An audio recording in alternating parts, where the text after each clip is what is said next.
중매쟁이 아는 짐짓 안타까워 죽겠다는 표정을 지었다. 그는 홍생원이 말하는 스님을 알지 못했다. 그러나 그 스님을 알고 모르고는 중요하지 않았다. 아는 세상을 사는 일은 결국 서로 속고 속이는 일이라고 믿는 자였다. 속고도 영원히 깨닫지 않을 수 있다면 속은 것이 아니라고 생각했다. 그는 속고 속이는 일은 타인을 속이는 것뿐만 아니라 자기 자신에게도 해당한다고 믿었다. 마음먹기에 따라 세상은 얼마든지 달라질 수 있다고 굳게 믿었다. 게다가 세상에 스님이 얼마나 많은가, 그 많은 스님들이 하루에 쏟아내는 말은 또 얼마나 많은가. 그 많고 많은 말들을 일일이 피하고 가린다면 세상에 사람이 할 수 있는 일이 없고 먹을 수 있는 음식도 없고 두 발을 달고도 갈 수 있는 곳이 없었다. 세상을 다 아는 듯한 스님들 역시 급사를 맞아 죽거나 갑자기 닥친 횡례지에게 여지없이 쓰러지는 곳이 세상인 것이다. 아니, 그 스님을 안다고 한 말은 거짓이었으나 사람살이는 결국 마음먹기 나름이라는 말은 진심이었다. 아는 스님들의 말이란 게 원래 일고에 가치도 없다고 쏘아붙이고 싶어 날뛰는 혓바닥을 꼭 붙들어 앉혔다. 공연히 긁어 부스럼 만들 것 같았다. 홍생원에게 겁을 준 스님을 자신이 잘 알고 있으며 그 스님이 공가를 일삼는 사기꾼이라는 말만으로 충분했다. 공연히 모든 스님을 쓸어 담았다가 기껏 퍼담은 물까지 쏟을지도 몰랐다. 아는 떠돌이 중의 저주를 흔해 빠진 데다 대수롭지 않은 헛소리로 만드는 것으로도 충분히 홍생원을 설득할 수 있음을 알았다. 일은 아내 생각대로 펼쳐졌다. 확신에 찬 그의 말에 홍생원 내외의 얼굴은 한결 밝아졌다. 아는 상대가 흔들리고 있음을 금방 눈치챌 만큼 야근자였다. 염려 푹 놓으세요. 원하신다면 제가 그 중놈을 잡아다가 생원나리 앞에 꿇어 앉히겠습니다요. 예? 발 달린 짐승이 어디를 못 다니겠습니까? 워낙 사방팔방으로 돌아다니는 놈이라 언제 잡아다가 눈앞에 대령할 수 있을지는 모르겠습니다만 두어 달이면 충분할 것입니다요. 정말이요? 그자를 잡아 대질이라도 시킬 수 있다는 말이 사실이요? 여부가 있겠습니까? 소인은 신의를 미천으로 평생을 살아온 사람이옵니다. 한 입으로 두 말을 할 리 있겠습니까? 며칠만 말미를 주시면 그놈을 잡아다가 생원나리 앞에 무릎을 꿇리겠사옵니다.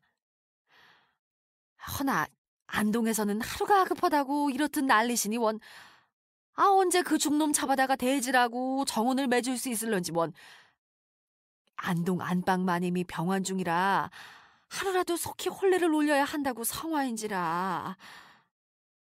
그 스님을 잡아 대질할 수 있다면 내가 무얼 망설이겠는가? 지금 시급한 것은 그 땡중을 잡아 무릎을 꿇리는 것이 아닙니다.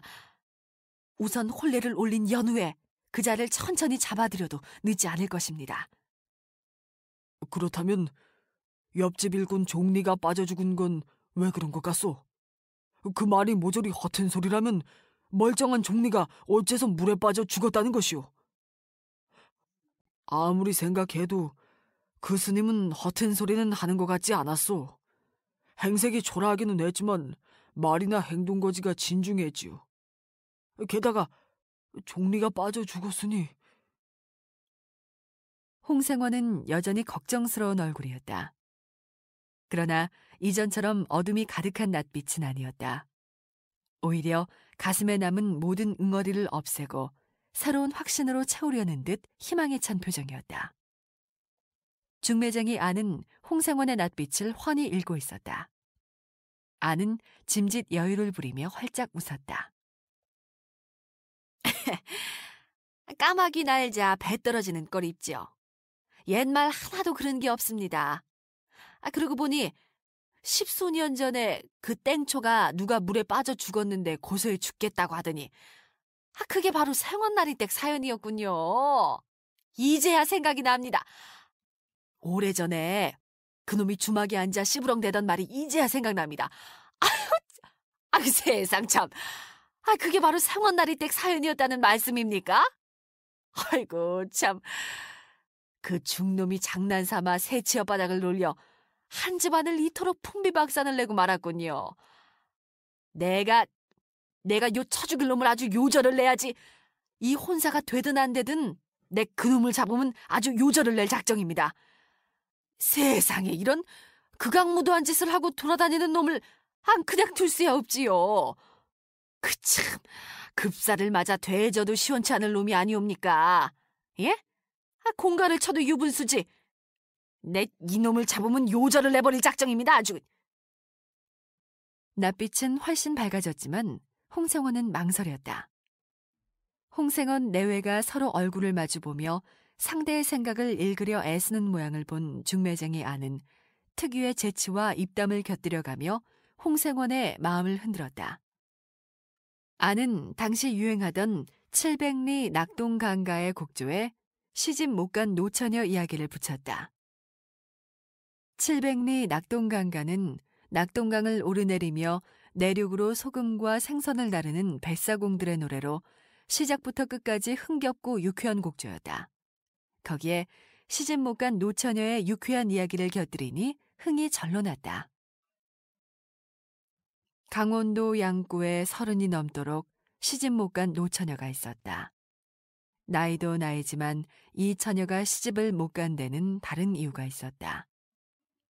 몸뚱이가 어느 한 군데도 온전치 못한 병신이었다. 얼굴은 단 한 구석도 예외 없이 구멍이 숭숭 뚫린 곰보고 한쪽 귀와 한쪽 눈이 멀었다. 왼손과 왼쪽 다리를 쓰지 못했고 등도 굽어 어찌 보면 꼽추 같고 어찌 보면 늙은이의 맥 빠진 허리 같았다. 얼굴이 사나워 집에서 밥을 먹여 키우는 개조차 여자가 다가서면 꼬리를 내리고 제 집으로 슬금슬금 피하기 일쑤였다. 제 속으로 낳은 자식이지만 그 어미도 마주 앉아 밥을 먹지 못하고 토하는 지경에 이르렀다. 하지만 당사자는 조금도 기가 죽지 않았다. 얼굴에 구멍이 숭숭 뚫리면 어떻고 한쪽 눈이 병신이면 어떠냐. 남정네들이 여편네들을 만나 밤낮 없이 찾아드는 게 구멍인데 그 구멍 많으니 좋고 한쪽 눈이 멀었지만 다른 한쪽 눈이 발근이 됐고 왼쪽 손이 병신이나 오른손으로 바늘귀를 능히 꿰을 수 있고 구멍난 옷가지며 버선 기울 수 있으니 됐다. 귀먹은 년이라 나무라지만 가까이 다가와 소리치면 못 알아들을 말 없고 말귀 알아듣고 따르니 성질이 삐뚤어져 이도 저도 쓸데없는 년들보다는 낫다. 어디 그것뿐이냐. 궁둥이 뼈가 너른 것이 아들 딸 낳기 좋고 하늘 천자를 100번만 가르쳐주면 깨치니 그 총명함을 누가 따르랴. 그러니 나 좋다는 남정네 없을 리 없고 내가 시집 못 갈 리 없다. 내가 여태 시집 못 간 것을 말하기 좋아하는 사람들은 내 박색 탓이라고 하지만 실제로는 내가 조선에서 가장 잘난 남자를 기다리느라 늦었을 뿐이다. 원래 잘난 남자는 발걸음이 늦고 소문에 어두워 이 산골까지 오는데 시간이 걸릴 뿐이다. 지성이면 감천이랄까? 이 박색인 여자는 당시 양구고을에서 가장 인물이 좋은 것으로 소문난 김도령과 결혼했고 아들을 셋이나 낳았다. 조선 후기 서민 가사 노처녀가 줄거리를 각색. 중매장이 아는 홍생원 앞으로 바싹 다가 앉았다. 본시 운명이란 정해진 것이 아니었고 마음에서 비롯되는 것이옵니다. 저 병신이고 못난 여자가 그 뒤로 어찌 됐는지 아시옵니까? 아들 셋을 낳고 나서는 어찌 된 영문인지 성질이 순해진 것은 물론이고 얼굴에 숭숭 뚫린 구멍도 하나둘 사라지고 먹은 귀 밝아지고 병신이던 팔 자유자재로 움직이고 꼽추 같던 허리도 쭉 펴졌다고 하옵니다. 이것은 제가 지어낸 이야기가 아니라 강원도 양구에서 실제로 있었던 이야기옵니다. 허나 우리 아이는 오히려 그와 정반대여서. 아니옵니다. 꼭 같습니다. 씻을 수 없는 약점이 있다는 점에서는 꼭 같습니다. 다시 말씀드리지만 운명은 정해진 것이 아니옵니다. 운명이란 하늘이 정하는 것이 아니라 내 마음에서 일어나 밖으로 드러나는 것이옵니다. 저 박색인 양구의 처녀가 그처럼 행복한 삶을 꾸려간 것은 바로 세상을 보는 그네의 시선 덕분이옵니다. 안 된다, 안 된다 하시면 될 일도 아니 됩니다. 그러나 된다, 된다 하시면 모든 일이 잘 되는 법이옵니다. 생각해 보십시오. 그 땡초의 한마디에 오늘까지 이렇게 마음고생을 하시며 살아오셨고 옥처럼 귀한 따님을 처녀 귀신을 만들 뻔하지 않았습니까? 그러나 오늘 나리께서 마음을 돌리시고 혼례를 허락하시면 따님은 떡두꺼비 같은 외손자를 안겨주실 것입니다. 이 모든 게 마음먹기 나름입니다. 만약 운명이란 게 정해져 있다면 성원 나리께서 따님을 집안에 가두어 둔다고 정해진 나쁜 운명이 찾아오지 않겠습니까? 하여간 혼사가 되든 안 되든 제가 그 땡초놈은 요절을 낼 것이옵니다. 그처럼 극악무도한 놈이 천하를 활보하게 내버려 두는 것은 제 마음이 용납하지 않습니다. 우여곡절이 더 없어진 것은 아니지만 중매쟁이 안은 결국 혼사를 성사시켰고 이효신에게서 약속한 천냥을 받았다. 며칠 후 이효신의 사촌동생 하신이 사주단자를 들고 다시 흥구로 갔고 이응태와 홍이연이는 얼굴도 모른 채 정혼했다. 음력 6월 염천이었다.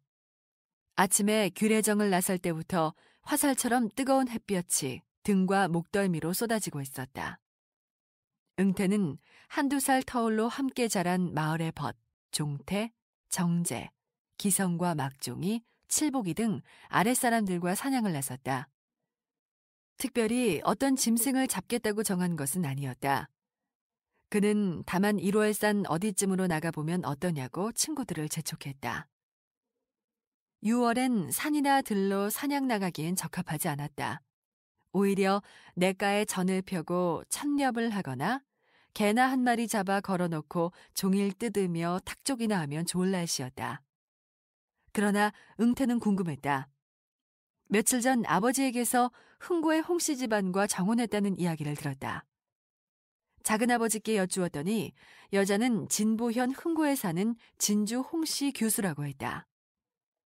흥구는 안동에서 1월산 가는 중간에 있었다. 함께 사냥을 많이 다닌 정재가 1월산 쪽으로는 사냥할 만한 짐승이 없다고 했지만 응태는 고집했다. 집안 일꾼으로 응태보다 10살이 많은 막종이가 알듯 모를 듯한 미소를 지었다. 막종이는 응태가 흥고에 사는 교수와 정혼했음을 알고 있었다. 응태는 정혼한 여인을 만날 수 있다고는 생각하지 않았다. 이미 박색이라는 이야기를 들은 터였다. 그래도 궁금한 마음은 사라지지 않았다. 정혼한 여인을 만나지 못하더라도 그 마을이 어디쯤인가 살펴보고 싶은 마음에 며칠 전부터 사냥을 나가자고 친구들을 부추겼다. 며칠 전 아버지는 응태를 불러 정혼 사실을 전했다. 교수는 흥고에 사는 홍씨 가문의 여식이라고 했다. 오랫동안 벼슬길에 오르지 않았지만 선비의 품격을 잃지 않은 집안이라고 했다. 그 이상 어떤 설명도 없었다. 아버지는 원래 길게 설명하는 성품이 아니었다. 그저 꼭 필요한 말씀만 하시는 분이었다. 그러나 정혼 사실을 알려주시던 아버지의 태도는 어딘가 평소와 낯설게 느껴졌다. 국난 사양상 갑인 사현처라고 했다. 나라가 어지러울 때 훌륭한 재상이 생각나고 가정이 어지러울 때 어진 아내가 생각난다. 아버지는 사마광의 자치통감 한 부분을 인용하고 있었다. 안사람을 정하고 드릴 때 인물을 보고 드리는 것이 아니다. 겉으로 드러나는 됨됨이 외에 사람은 저마다 타고난 복이 있고 운이 있다. 그 운과 복을 따라 사는 삶이 가장 부드러운 삶이다. 제 분에 어울리는 사람, 제 능력에 어울리는 직위나 이름을 고집하는 것은 지나친 욕심이다. 지나침은 부족함보다 못한 법. 제 분이나 능력이란 원래 있지도 않은 것이다. 한 발 물러서서 생각하고 몸을 낮추어 행함이 마땅하다. 곧 혼례를 올릴 것이다. 너는 그리 알고 몸과 마음을 가다듬고 매사에 겸손함과 조신함을 잃지 마라. 응태는 그저 고개를 숙이고 받들었다. 그러려니 했다. 아버지가 무슨 말씀을 하시든 따르는 편이었다. 도리에 어긋나는 일을 하시는 분이 아니었다. 벗들과 여기저기 사냥을 다니고 마을을 쏘다니면서 먼 발치에서 고운 교수를 몇몇 보기는 했다. 그러나 어떤 정분이 생긴 것은 아니었고 따로 이야기를 건네본 교수도 없었다. 게다가 아버지가 이미 사람을 보내 정혼했다면 물릴 수도 없었다. 양반 가문에서 정혼은 파기할 수 없는 약속이었다. 병석에 누운 어머니는 하루에도 몇 번씩 사람을 불러 혼례 준비가 어떻게 되어가는지 물었다. 응태는 공연히 방에 틀어박혀 책 읽는 신용을 했지만 마음을 한 곳에 모을 수 없었다. 흥구는 작지만 풍광이 빼어난 고장이었다. 응태 일행이 마을에 도착했을 때 점심을 먹은 농부들이 괭이를 어깨에 걸치고 들로 나가고 있었다. 비온 뒤라 마을 앞으로 흐르는 시냇물이 시끄러웠다. 젊은 여종들이 천변에 쪼그리고 앉아 빨래를 두들기고 있었다. 빨래 방망이질 사이로 여종들의 웃음소리가 까르르 터졌다. 마을의 아이들이 우르르 달려가고 달려왔다. 응태 일행은 말에서 내려 마을을 가로질러 천천히 걸었다. 초가 사이로 기와 지붕이 드문드문 박힌 전형적인 촌락이었다. 햇볕은 뜨거웠고 바람은 눅눅했다. 그때였다.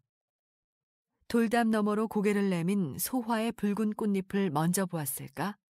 희디 흰 얼굴을 먼저 보았을까?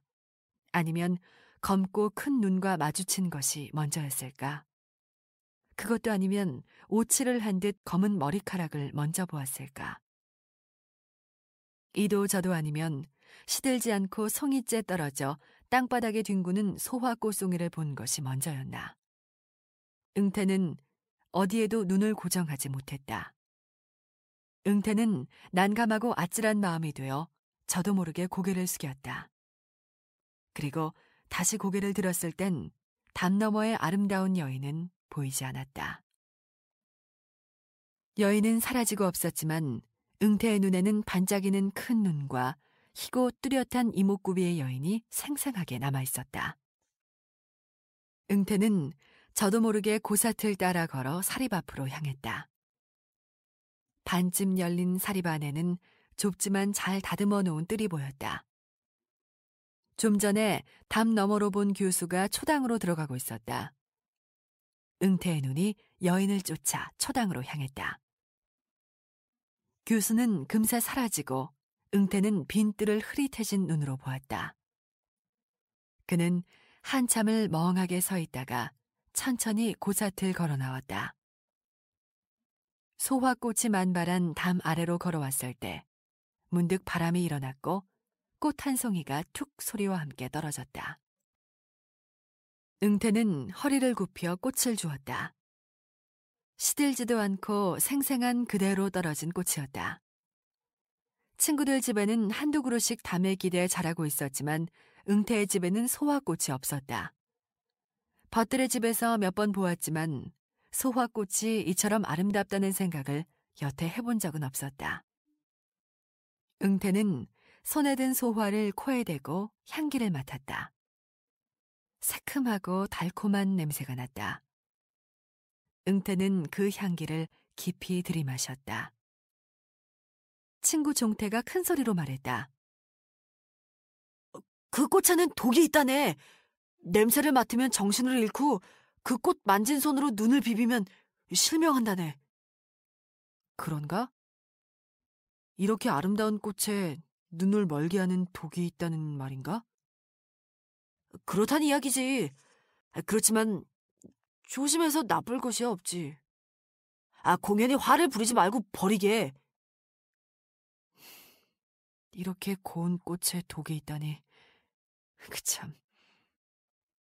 뭐라나. 어서 가세. 일행은 벌써 저만치 앞서가고 있었다. 응태는 고개를 주걱거리며 담 너머를 살폈다. 초당으로 사라진 여인은 보이지 않았다. 응태는 주운 꽃을 가슴섭에 넣었다. 일행을 쫓아 걸음을 옮기던 응태는 뒤를 돌아보았다. 소화꽃은 담에 기대고 핀 것이 아니라 담에 점처럼 뚝뚝 묻어있는 것처럼 보였다. 뚝뚝 묻은 꽃은 떨어지지 않으려고 애처롭게 매달려 있는 것 같아 문득 안쓰러운 마음이 일었다.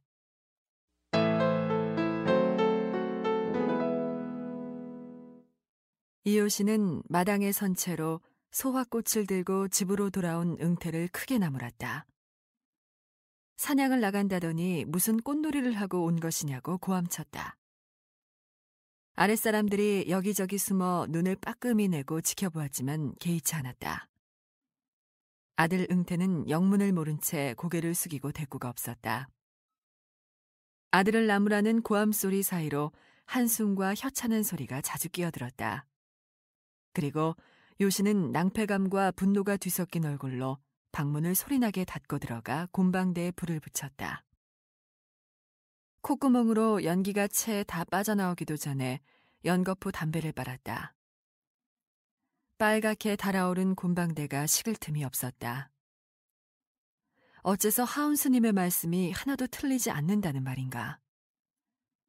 사냥을 나간 놈이 사냥이나 할 것이지 어쩌자고 꽃을 꺾어 들고 온다는 말인가? 사냥을 나선 사내 자식이 꽃송이를 꺾어 들어온 것도 요상했지만 그토록 피하려는 마음에 집 안팎으로 모조리 뽑아버린 소화꽃을 어째서 일부러 찾아서 집 안으로 들인다는 말인가? 어째서 하필 소화꽃이란 말인가? 오기로 되어 있는 불행은 어째도 막을 도리가 없는 것인가? 하운 스님이라도 살아있다면 답답한 마음을 풀어볼 수 있을 것이었다. 괄괄한 성품과 타고난 건강으로 세상을 활보하던 하운은 지난해 가을비를 맞은 뒤 감기를 앓는가 싶었는데 열흘도 지나지 않아 바쁘게 입적해버렸다.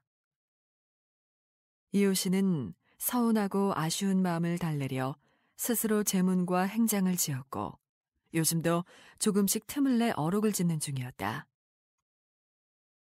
대수로운 일이 아닐 것이라고 몇 번이나 마음을 다잡았지만 불안했다. 머지않아 혼례를 치를 예정이었다. 응태가 꺾어 들고 온 소화꽃이 혼사와 어떤 연관이 있지 않을까 하는 염려가 가시지 않았다. 밤에 요신은 응태를 사랑으로 불렀다. 촛불 속에서 아버지 이효신의 그림자가 흔들리고 있었다. 반나절 사이에 훨씬 늙어버린 아버지를 보고 응태는 흠칫 놀랐다. 저녁 무렵 마당에 서서 자신을 꾸짖을 때까지만 해도 굳세 보이던 아버지는 여느 촌부와 다름없이 시커멓게 시든 얼굴로 곰방대를 빨고 있었다. 아버지, 어디 편찮으신 데라도 있으신지요? 이효신은 대답 대신 땅땅 노쇠 쇳더리에 담뱃대를 두들겼다. 무엇인가 마음에 차지 않을 때 나오는 버릇이었다. 낮에는 어디로 사냥을 다녀왔더냐?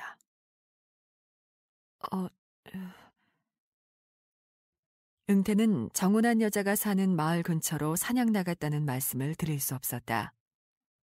곧 혼례를 치를 것이니 경거망동하지 말고 조신하게 굴라는 말씀이 이미 있었다. 아버지의 말씀을 떠나 정혼한 여자의 얼굴이 궁금해 여자가 사는 인근으로 사냥을 나섰다면 누가 봐도 웃을 일이었다. 그는 입을 다물고 고개를 숙였다. 묻고 있지 않느냐? 어디로 사냥을 나갔더냐? 저 문경 쪽으로 나가볼까 했습니다만 문경에 훨씬 미치지 못하고 중간에서 천렵을 하다 돌아왔습니다. 굳이 아버지께 거짓말을 하고 싶은 마음은 없었다. 그러나 다그침을 받자 응태는 자기도 모르게 마을벗 정재가 애초에 가보자고 한 문경을 떠올렸다. 정재는 진작부터 문경 쪽이 좋다고 말했지만 응태 자신이 흥구를 지나서 가야 하는 1월산을 고집했다. 문경. 정녕 문경 쪽으로 방향을 잡았더냐? 그렇사옵니다. 요신은 응태를 누려보며 한숨 지었다.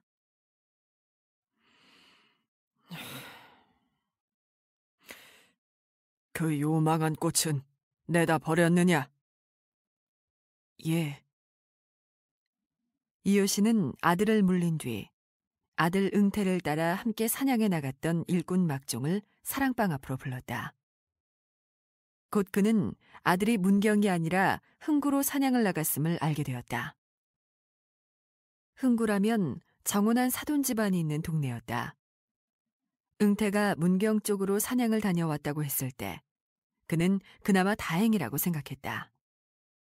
그토록 피하려고 하는 소화꽃을 들고 온 것은 아무리 생각해도 못마땅했지만 문경이라면 사돈이 될 홍생원이 사는 흥구와 반대 방향이었다. 그러니 소화꽃과 이번 혼사는 아무런 연관이 없어 보였다. 그러나 아들은 하필 그 동네로 사냥을 다녀왔다. 게다가 요망하기 그지없는 소화꽃을 꺾어 품에 넣고 온 것이다. 이호씨는 손이 부르르 떨릴 정도로 분노했지만 아들 응태를 다시 불러 호통치거나 내색하지 않았다. 하온 스님이 예언한 불행은 근거 있는 이야기가 아니었고 설명할 수도 없었다. 게다가 흥구 쪽으로 간 것은 사실이지만 누구를 만나거나 어떤 다른 일이 있었던 것은 아니라고 막종은 답했다. 요시는 아들이 꺾어온 소화꽃이 정혼한 홍생원 집 탐에 기대어 자라는 것이라고는 생각하지 않았다. 아니, 홍생원 집에 소화꽃이 그처럼 만발해 있다는 사실조차 알지 못했다. 요신이 사촌동생 하신에게 홍생원 집안의 특이점을 눈여겨 살펴보라고 당부했지만 2번이나 홍생원 집에 다녀온 하신은 특별한 점이 없었노라고 답했다. 하신은 다만 여자가 박색이고 성질이 사납다는 말만 되풀이했다. 그러나 아들이 흥구로 가서 소화꽃을 꺾어왔다는 사실만으로도 좋지 못한 징후는 충분했다. 응태는 하온 스님의 예언을 쫓고 있음이 틀림없었다. 이런저런 이유를 다 설명하자면 집 안팎으로 이야기가 나가는 것을 막을 수 없었다. 소리나지 않게 마무리해야 할 일이었다. 이튿날, 날이 밝기 무섭게 요시는 사촌동생 하신의 집으로 향했다. 웬만한 일이라면 아랫사람을 시켜 하신을 불렀겠지만 그는 마음이 급했다. 방에 들어가 앉기 무섭게 요시는 이번 혼사에 심상치 않은 문제가 있다는 말을 꺼냈다. 하신은 중매쟁이와 함께 진보의 흥구로가 정혼을 성사시킨 당사자였다. 이요신 자신이 직접 내린 결정인데다 사촌동생을 보내 사주를 주고받아 결정한 정혼이었다.